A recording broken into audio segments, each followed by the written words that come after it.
المرسلين أما بعد فأعوذ بالله من الشيطان الرجيم بسم الله الرحمن الرحيم لقد من الله على المؤمنين إذ بعث فيهم رسولا صدق الله ومولانا العظيم وصدق رسوله النبي الكريم ونحن على ذلك لمن الشاهدين والشاكرين والحمد لله رب العالمین۔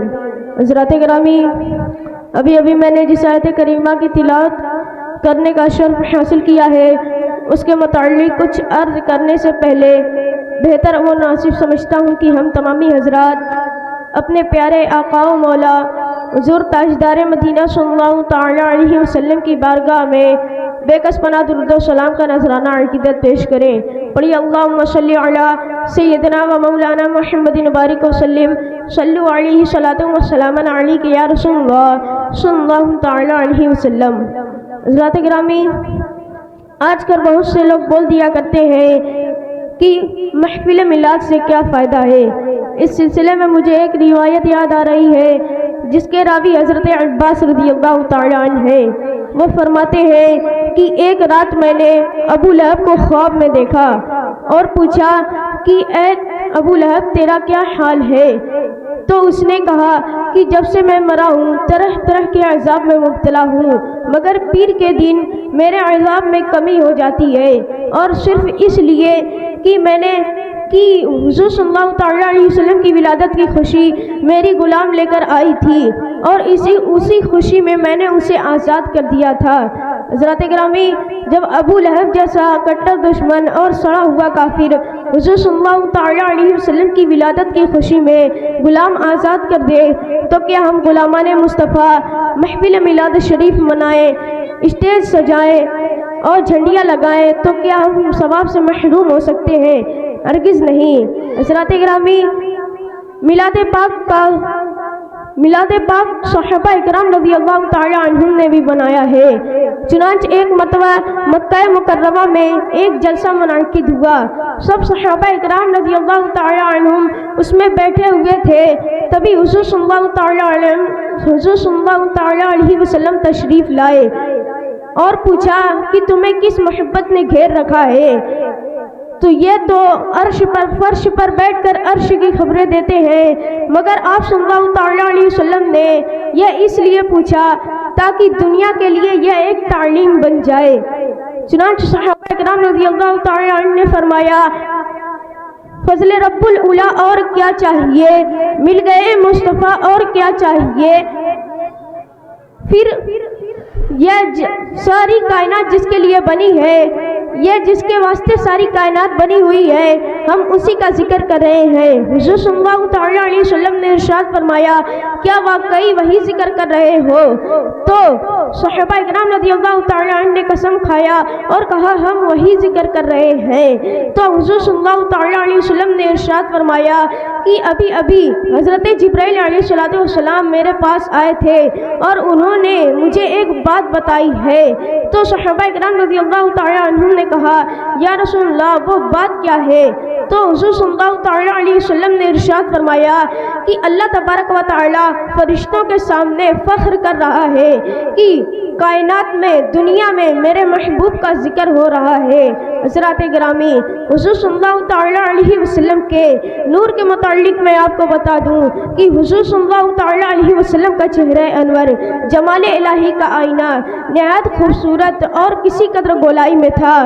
چنانچہ حضرت جابر رضی اللہ تعالی عنہ نے فرمایا کہ ایک رات میں نے حضور صلی اللہ تعالی علیہ وسلم کے چہرہ انور کو دیکھا، اور ایک مرتبہ میں نے چاندنی رات کو دیکھا تو مجھے حضور صلی اللہ تعالی علیہ وسلم کا نور چاند سے زیادہ حسین نظر آیا۔ حضرات گرامی، حضور صلی اللہ تعالی علیہ وسلم حضرت سیدنا یوسف علیہ السلام سے بھی زیادہ حسین تھے۔ مروی ہے کہ حضرت یوسف علیہ السلام نبیوں رسولوں بلکہ تمام مخلوقوں میں سب سے زیادہ حسین تھے، مگر ہمارے پیارے آقا صلی اللہ تعالی علیہ وسلم کو جو حسن عطا ہوا وہ کسی کو نہ عطا ہوا۔ اس کے علاوہ حضرت یوسف علیہ السلام کو تو حسن و جمال کا ایک حصہ ملا ہوا تھا، مگر ہمارے پیارے آقا صلی اللہ تعالی علیہ وسلم کو حسن کل عطا ہوا، حسن بے مثل، صورت لاجواب، میں فدا تم آپ ہو اپنا جواب۔ حضرات گرامی، سرکار مدینہ صلی اللہ تعالی علیہ وسلم کی نورانی آنکھیں بڑی بڑی قدرتی طور پر سرمگی تھی، یعنی سرما لگائے بغیر معلوم ہوتا تھا کہ سرما لگا ہوا ہے، پلکیں دراز اور گھنی تھی، پتلی کی سیاہی خوب سیاہ، آنکھ کی سفیدی خوب سفید تھی، جس پر ایک اور آنکھ کی سفیدی خوب سفید تھی جن میں باریک سرخ ڈورے تھے۔ حضور صلی اللہ تعالی علیہ وسلم کی دیکھنے کی قوت یہ بھی بڑی معجزانہ شان تھی کہ آپ صلی اللہ تعالی علیہ وسلم بیک وقت میں آگے پیچھے دائیں بائیں اوپر نیچے دن رات اندھیرے اجالے سب میں یکساں دیکھ لیا کرتے، اسی لیے اعلیٰ حضرت ارشاد فرماتے ہیں جس طرف اٹھ گئی دم میں دم آ گیا، اس نگاہ عنایت پہ لاکھوں سلام، کس کو دیکھا یہ موسیٰ سے پوچھے کوئی، آنکھوں والوں کی ہمت پہ لاکھوں سلام۔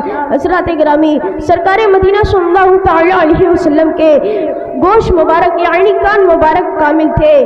سرکار مدینہ صلی اللہ تعالی علیہ وسلم کی سننے کی قوت یہ بھی بڑی معجزانہ شان تھی کہ آپ صلی اللہ تعالی علیہ وسلم دور و نزدیک کی آوازوں کو یکساں سن لیا کرتے اور اپنے صحابہ اکرام علیہم الرضوان سے فرماتے انی ارى ما لا ترون واسمع ما لا تسمعون، یعنی جو میں سنتا ہوں وہ تم نہیں سنتے اور جو میں دیکھتا ہوں وہ تم نہیں دیکھتے۔